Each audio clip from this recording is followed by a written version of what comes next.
சாப்பிடலாங்க. சாதம், ரசம், அரைச்சி வச்ச ரசம். இதுக்கு தொட்டுக்க எதுவும் இல்லை. நம்ம உருளைக்கிழங்கு வறுவல் செஞ்சிடலாம். உருளைக்கிழங்கு வறுவலுக்கு இது போல் 1/4 கிலோங்க இந்த உருளைக்கிழங்கு.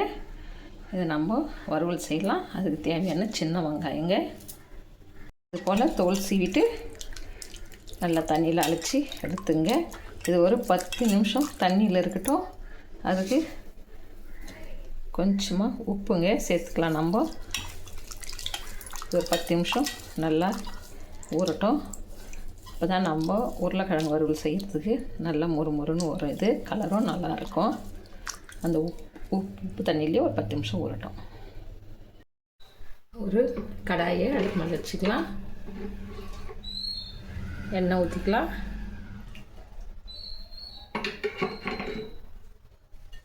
எண்ணெய் நல்லா காஞ்சிடுச்சுங்க. கொஞ்சமாக கடுகு போட்டுக்கலாம். ஒரு உளுத்தம்பருப்பு கொஞ்சம் போட்டுக்கலாம். கடுகு நல்லா பொரிஞ்சிச்சு. சின்ன வெங்காயம் கட் பண்ணி வச்சுக்கிறேன், அதையும் போட்டுக்கலாம்.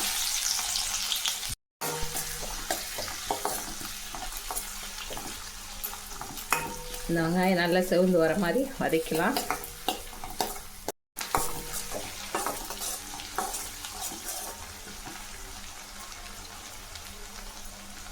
கறிவேப்பிலை போட்டுக்கலாம்.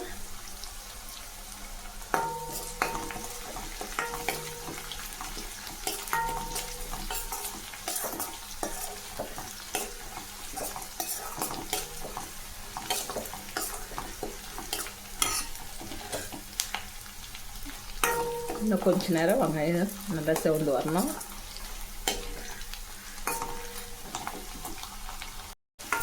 நல்லா வதங்கிச்சு வரும் வெங்காயம்.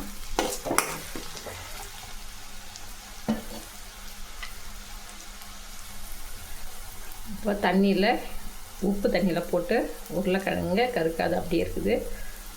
நல்லா தண்ணி வெடிக்கட்டி எடுத்துருங்க. இப்போ இதெல்லாம் சேர்த்துக்கலாம்.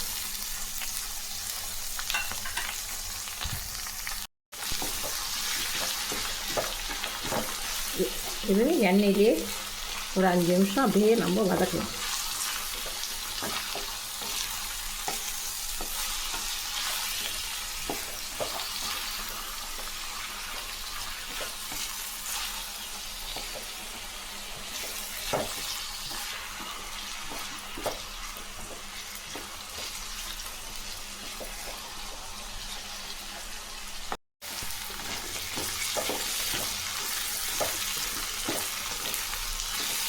கொஞ்ச நேரம் இதை நல்லா தொழி விட்டுக்கலாம். கொஞ்சம் தண்ணி கொஞ்சம் கூட ஊற்றக்கூடாது. அப்படியே தான் உருளைக்கிழங்கு அந்த எண்ணெயிலே வதங்கணும். நல்லா இந்த அளவுக்கு வதங்கி வந்ததும் கொஞ்சமாக பெருங்காயம் போட்டுக்கலாம். அது கூடவே தேவையான சால்ட்டு போட்டுக்கலாம்.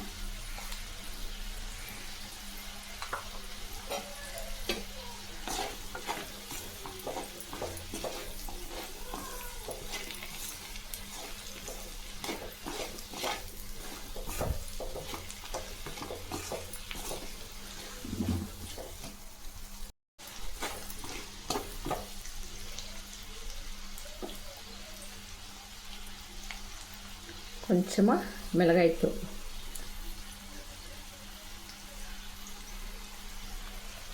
தனியா மிளகாய் அரைச்சிது அதை போட்டுக்கலாம். இன்னும் கொஞ்ச நேரம் அப்படியே இதை வதக்கிடலாம்.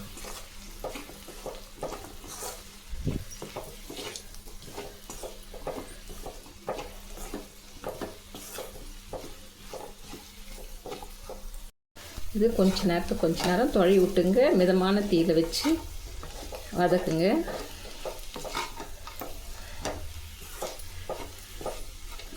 இது ரசம் சாதம் சாம்பாருக்கு அவ்வளோ நல்லாயிருக்கும். பருப்பு தக்காளி கடைஞ்சிட்டு இது போல் செஞ்சு தொட்டு சாப்பிட்டோம்னா இன்னும் கொஞ்சம் சாதம் போட்டுன்னு சாப்பிட்லாமான்னு இருக்கும். நம்ம வீட்டில் இன்றைக்கி அரைச்ச ரசம் வச்சுக்கிறோம். அதுக்கு தான் இந்த வறுவல், உருளைக்கிழங்கு வறுவல் செய்கிறேன்.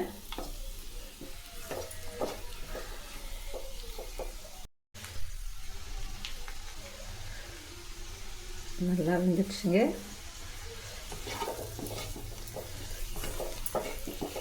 இப்போது இறக்கலாம். அதை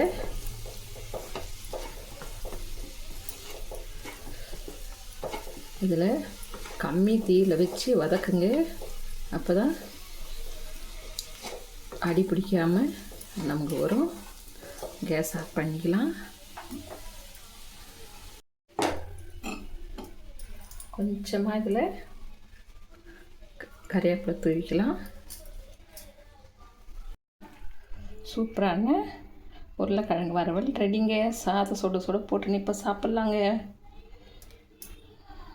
உருளைக்கிழங்கு வறுவல் ரெடி ஆயிடுச்சு. இப்போ நம்ம சாதம் போட்டுக்கலாம். சாதம் போட்டுக்கணும். இப்போது உருளைக்கிழங்கு வறுவல் வச்சுக்கலாம். நம்ம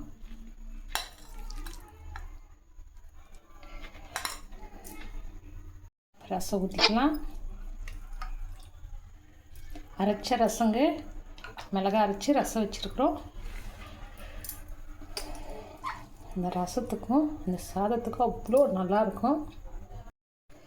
இந்த அரைச்சி வச்ச ரசமும் உருளைக்கிழங்கு வறுவல் வச்சு சாப்பிட்டோம்னா அவ்வளோ நல்லாயிருக்கும். சூப்பராக இருக்குங்க. நீங்களும் ட்ரை பண்ணி பாருங்கள். நம்ம அடுத்த வீடியோவில் சந்திக்கலாங்க.